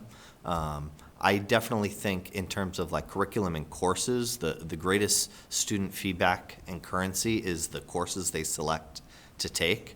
And I think that gives us some pretty strong insight into, places that they are eager to go year in and year out. And I think that gives us some kind of understanding about what seems to be working well within our program of studies and our course lineup. And I think it's also important to reflect like what courses are not seeing student tallies or student selection, and how we can either redesign those or remove those to satisfy the student appetite in the areas that they're looking to take more coursework. But the question about student self-reporting is helpful. And I think, and also in terms of looking at grading, in terms of, are they getting the support and the challenge, but then looking at a side-by-side of how students are performing in those classes, and teachers are self-reporting, yes, we're supporting all learners, but then we're looking at grade. So, and there's like that area of, well, are they not doing the work, or are they not getting proper scaffolding? And I think that's sort of a tricky piece that I think elementary teachers don't really deal with as much, because there's never this piece of they're just not doing it, whereas I think at the high school level it's a little bit different. But I do think sometimes when kids aren't doing it, there's usually a reason why they're not doing it. And so to dig into that, I would just be curious to sort of see more of the student perspective. And my other, I sorry. think just to connect that to the MTSS and Initiative 3. yeah. So we just rolled out our first wave of flex interventions with 9th graders in English and math and science. And so myself and the student's assistant principal and the student's counselor met to explain it to them and to tell them how it works and where to go. And it was interesting because I think we were kind of in sell mode, like, this is going to be really great for you. And at the end, when we asked the students, like, how does that sound? Most of them were like relieved and excited. They're like, oh, I need that. Like, that's going to be great. And so I think like it's a good idea about how do we get wider student feedback about scaffolds and supports, because at the high school they can, like you said, like articulate areas of need, areas where additional support would be helpful, and like what has worked and not worked for them in the past. So I think there are multiple places we can fit that in. Yeah, I don't know where it fits exactly, but I think that's a Yeah. huge piece. And also families. I think families have a lot of insight, because as families we see, I always say to people, go into your child's classroom email, look at all of it, Aspen. Like, that's a lot of things that 14 through 18-year-olds are navigating, or even younger at the middle school, but we're talking specifically about high school. There's a lot of pieces there. So I'm checking Aspen, I'm checking the classroom, I'm in my classwork, I'm also checking my email to see if and I have to check the comments, like just kind of put ourselves in that space of one child, I think can be a really useful task for all teachers to see, like, oh, like I'm so thinking about my class, but I'm not thinking about this child navigating 7 or 8 classes. And so I think families provide that perspective that we may not have as just teacher, and I'm guilty of this myself, right? Like, I'm just like, this is my course, this is what but then I'm like, oh, right, you're taking this course and this course and this course, like, and so trying to help navigate that and help students navigate that process, I think can be useful for teachers to think about their own instruction as well and what that might look like. Jax, I'm sure you have a million things to say right now, but I won't call on you. My only other comment was with the teachers. I know that this includes special education, like all teachers. I don't know if it makes sense to sort of, in my mind, I'm like, content teachers, special education teachers, like what am I? So just making sure that there's a wide variety, I think, in that grouping, whenever those people are responsible are listed, I think can be really useful, obviously, in the MTSS stuff, and even in the ILT. Okay. Right. Thank you so much. All right, thanks. Thank you, Dr. Bryson. Mr. Axel. I have just a few questions, and want to start by saying that I think these are a great set of goals that really fit nicely together, as well as just being well thought out individually. The peer instructional visits, I absolutely love trying to make that more of a part. I'm glad that that's sort of a priority in this. Obviously, it's hard to find time for teachers not to be in their own classrooms and not to be doing some of their other responsibilities. But to the extent that we can do that, I think it's outstanding, because I sometimes feel that there's so much, so much teaching talent and wisdom and insight in these classrooms, but some of it is just kind of locked away in the classrooms because everyone has to be doing their own courses and with their own students, and you can't have all the what that goes on in each classroom be just spread out so that everyone benefits from it. It's just limited there, and this is a way to try to break down some of that and really get some of the benefit of that. You get that rising tide kind of lifting all boats. The best instructional practices in the building get shared more widely, and I used to love, when I was teaching for the Prince Review back in the day, visiting other teachers' classrooms and watching what they did was just the best. It's, every moment just like, oh, I'm going to steal that, and I'm going to steal that, and ooh, I don't know if that's working so well, but I do the same thing. I got to figure out a better way to do that. There's so much to be learned just by watching other experts do that work. In the timeline for that goal, it talks about inquiry cycles 1 and 2 in the 26 school year and 3 and 4 in the 27 school year. And I was wondering if you could break down a little bit how you see that progressing and kind of in your mind what those cycles look like as Yep. 4 distinct cycles. Yep. So 1 is underway as we speak. So I hope you like this plan, and that's okay. So what I described previously, talking about some of the teachers self-selecting into the best practices with the opener of the lesson. That was like part A of inquiry cycle 1, and those who participated in the close reading strategies, I would call that part B of inquiry cycle 1. They'll participate in that cycle for really through February, and so that process of teaching the teachers how to do it, supporting them in implementation in the classroom, collecting data through peer visits, and then ILT analyzing what the peer visit data looks like and reporting back in February or March. That's the intention for inquiry cycle 1, with the hope of doing 2 in the spring. That would bring us to those 2 in school year 26. 2 is not like a defined content area right now. It could be a continuation of those topics if like the implementation feedback is we didn't have enough time, we didn't have enough training, we still want to work on that. If instead it looks like teachers have mastered those or improved their capacity with those, then we would look at a different but related topic under those 2 same PD strands for April and May. Okay, thanks. And you alluded to this when you were doing your initial presentation, but I would be curious, recognizing that this is so preliminary, but I would be curious about any first thoughts you have, I guess I'll phrase it that way, about the draft graduation framework that was released by the Governor's Graduation Council, and how that connects to kind of the work that you see happening over the next 2 years in this plan.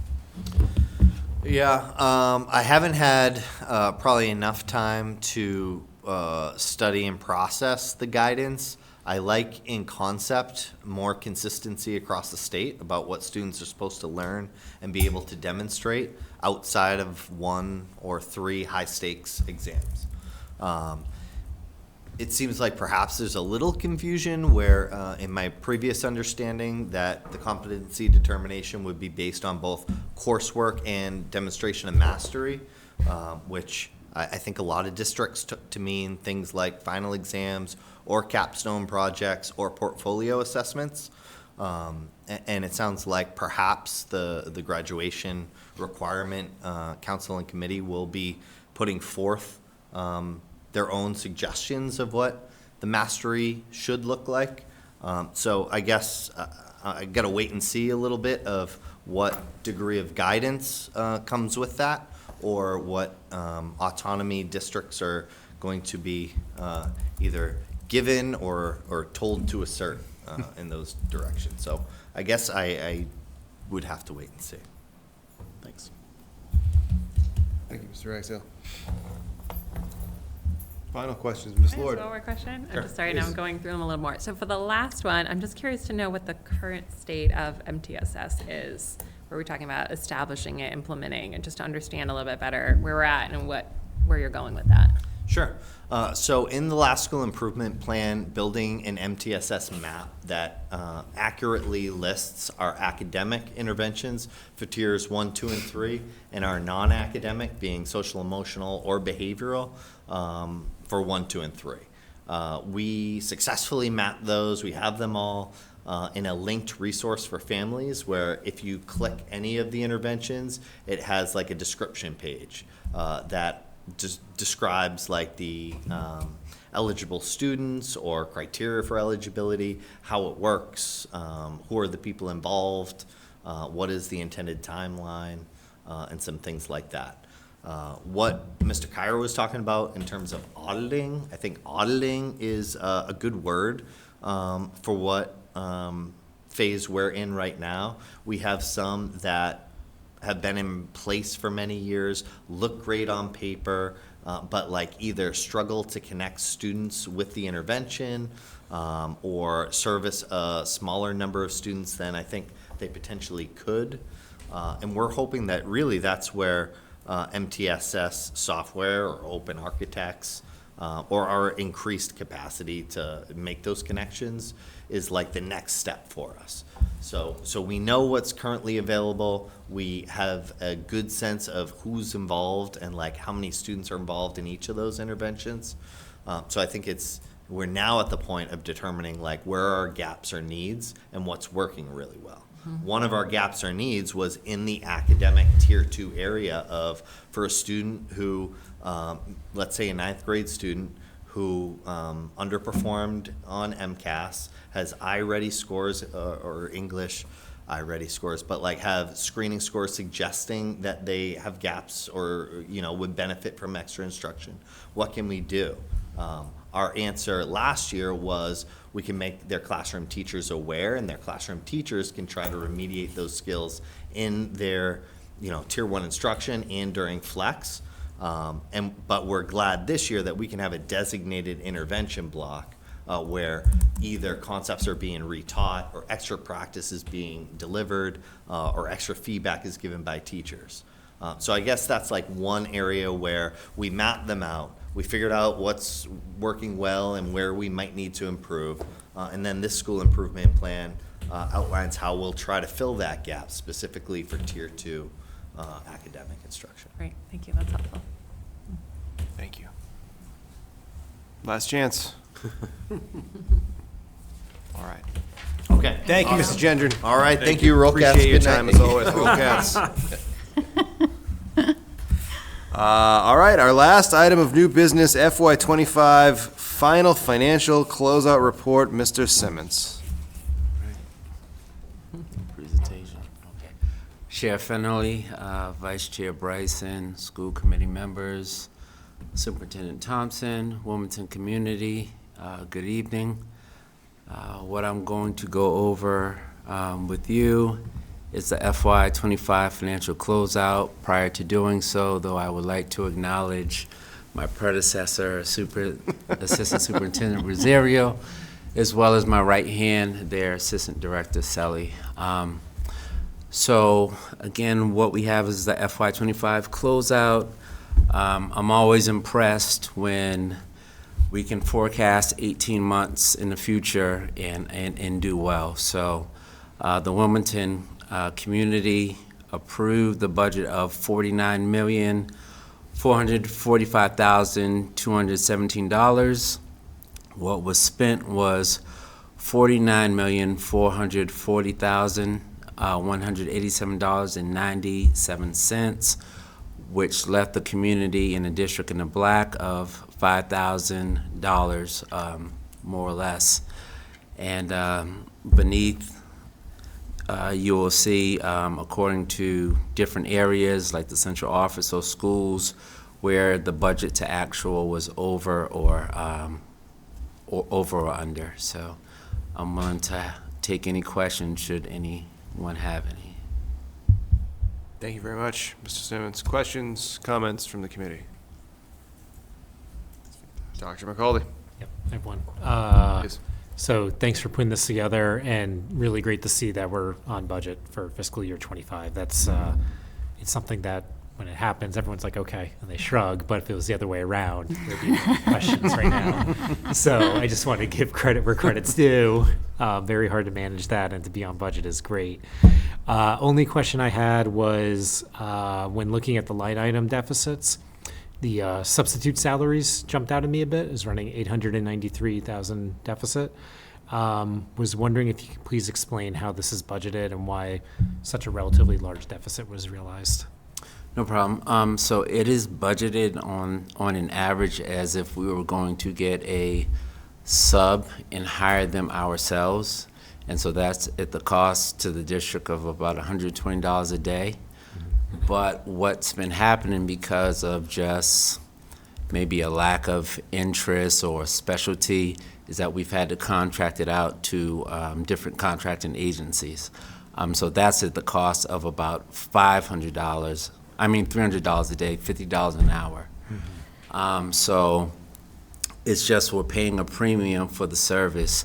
I can say, as I did look at this particular expense, that 98% of the costs are tied to educational assistants, special education teachers, behavioral therapists, and LPNs, which basically support our highest need students with their IEPs. And then also looking back, making that or vetting our comparison, our contracted services are charged to the central office. Our subs that go out to the schools are charged to the schools. So we do actually see that ratio in this report where we have that 800,000 plus in the central office, but 200,000 or 200 something thousand at the school. So that ratio is real. Yeah. Okay. No, thanks. So it seems like it's not, we think of like a substitute teacher, but more we need substitutes for a lot of the special ed services. Yes. Yeah. Specialized, yes. Okay, great. No, thank you for that, and thanks for presenting on the budget. Thank you, Dr. McCauley. Mr. Ragsdale. So I want to, again, express my appreciation for, again, that like narrow little number, like somehow year after year, we managed to be in the black, but just barely in the black, which is where you want to be, because we're using the money. Obviously, we don't want to have just like tons of money left over. Why are we, requesting and receiving the budget that we do if we're not actually spending it for towards students and teachers? And yet, of course, we don't want to be in the red. And so, just kind of hitting that sweet spot of just barely in the black is something that I can tell you that a lot of school committees do not have the privilege of experiencing. And it's something it's so not notable as was mentioned, because we just sort of do it so often, but it really does need to be noted that it's quite an achievement. It is notable because it is so usual that we don't even really think about it. Just like, oh yeah, of course we did it. That's what we always do. But it's not easy to do, and it should be recognized. I want to highlight one other thing in here as far as one of the deficits. My eye was also caught by the same thing, by the substitute teacher expenses. But I want to point out the private day school transportation, which was nearly $340,000, and largely attributed to expenses higher than what were initially budgeted. And just come back to this point that we hit so many times, which is the idea that the more students that we can keep in district, the more students whose needs we can meet, the less, financial exposure that we have on transportation and tuitions for sending kids out of district. And there's always going to be some of that. We cannot provide all the needs for all the students, all the students' needs. But every time that we're spending money to expand our capacity to provide services that students need and to provide them in district, then it also works towards our bottom line. And this is just a good example of how those expenses really ramp up for every student that we have to send out of district. Well said. Thank you. Other questions, comments, thoughts, observations? Mr. Golden. Thank you. Thank you, Mrs. Simmons. I have a question about, and I apologize for my lack of knowledge on this one, the $130,000 for transportation - homeless in the non-salary section. Could you extrapolate on that for the public and for me, really, mostly for me?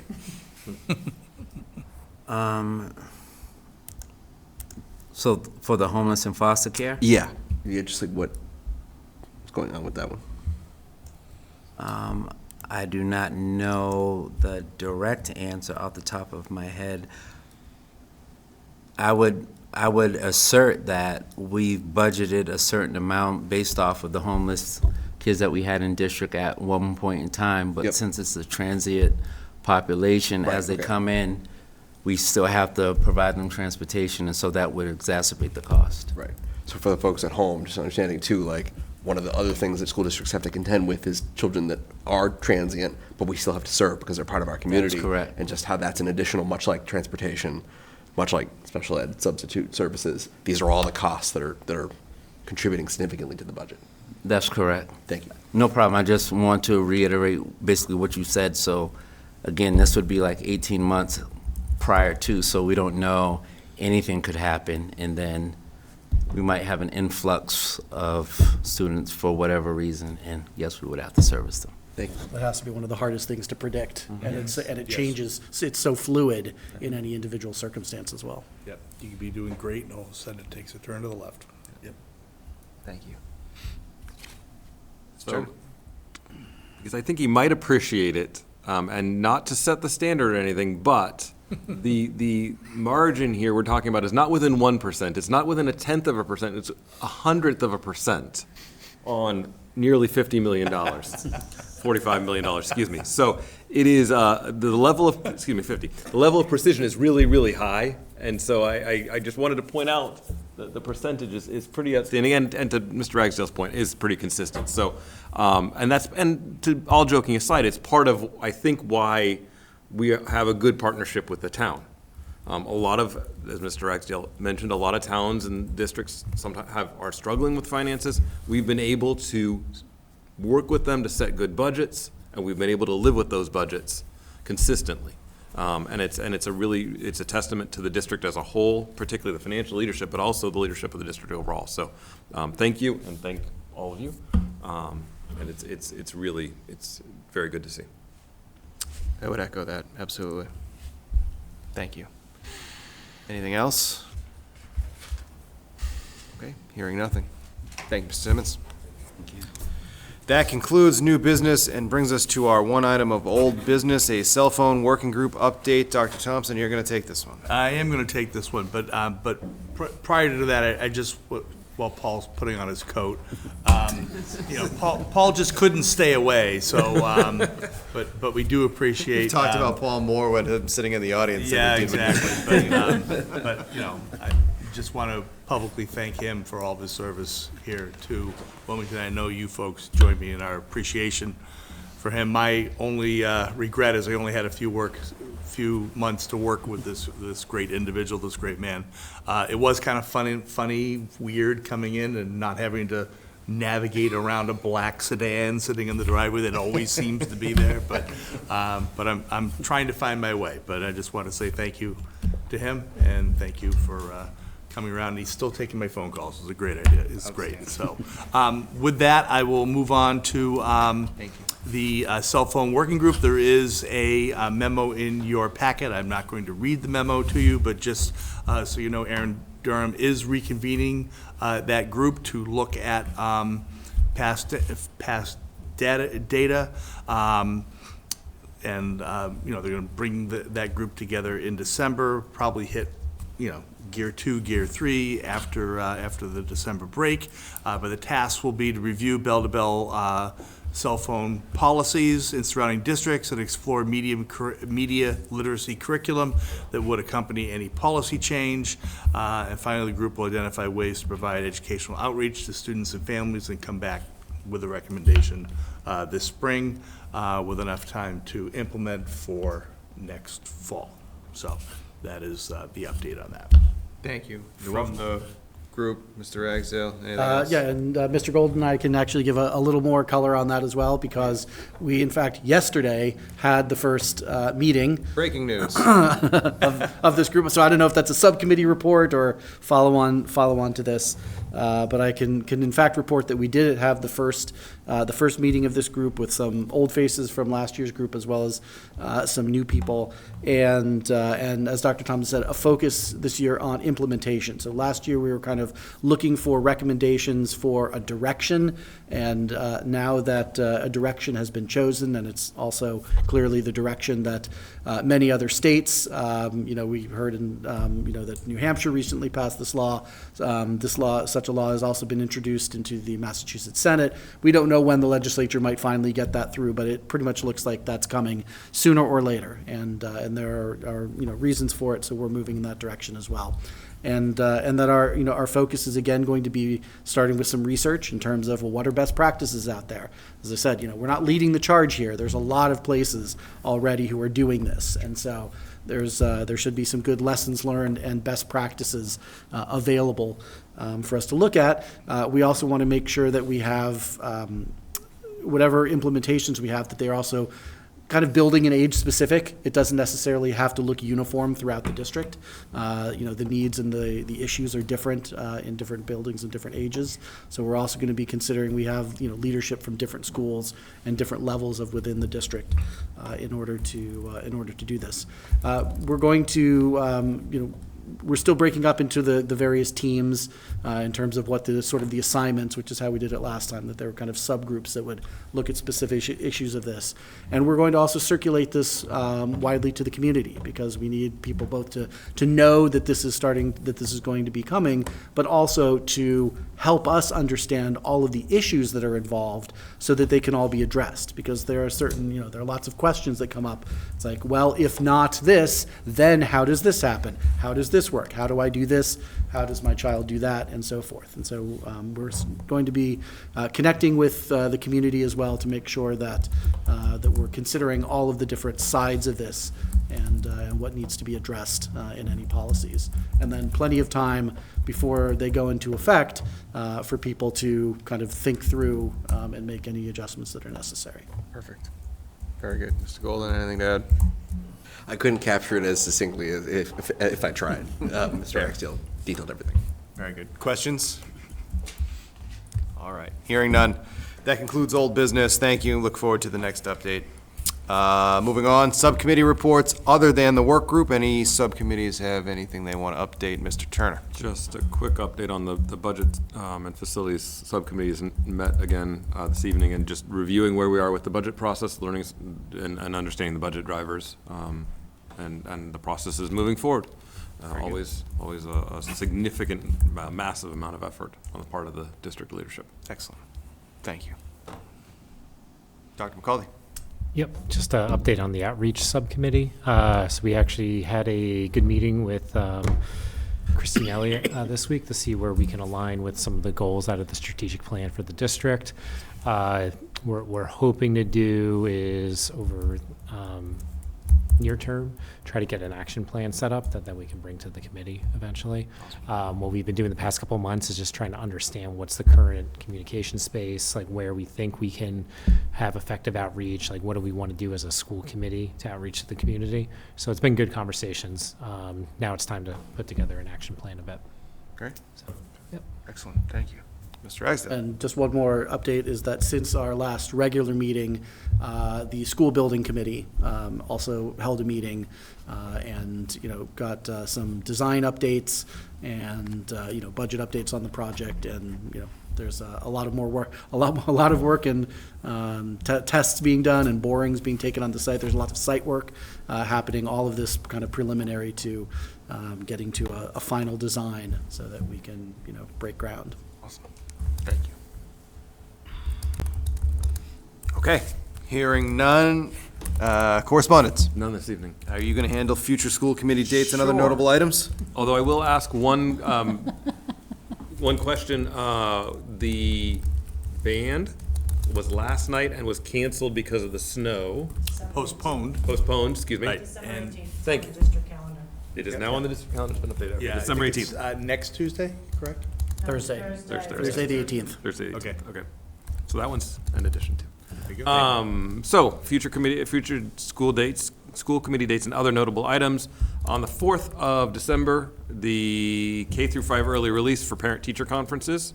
Also on the 4th of December, the middle school chorus will perform at 7 in the middle school auditorium. The 5th of December, pre-K parent-teacher conferences. On the 9th of December, at 7 will be the middle school, high school orchestra, grades 7 through 12, at 7 o'clock in the auditorium here. On the 11th will be the Northwest and middle school 6th grade orchestra performance in the middle school auditorium at 7 p.m. On the 16th will be the next school building project committee meeting here at 6:30 in the LGIR. On the 16th will also be the intermediate and middle school band performance at 7 p.m. in the auditorium here. On the 17th will be our next regular school committee meeting in this room at 7 p.m. And as we just heard, on the 18th will be the rescheduled band performance. And then on the 22nd of December through the 2nd of January, schools will be closed. That is all. What did Mr. Turner miss? Anything? All right. In that case, hearing nothing further, is there a motion to adjourn? Dr. Bryson, second. Mr. Golden's hand went up real fast. All those in favor? Unanimous. Thank you. Good evening. Good night, everyone.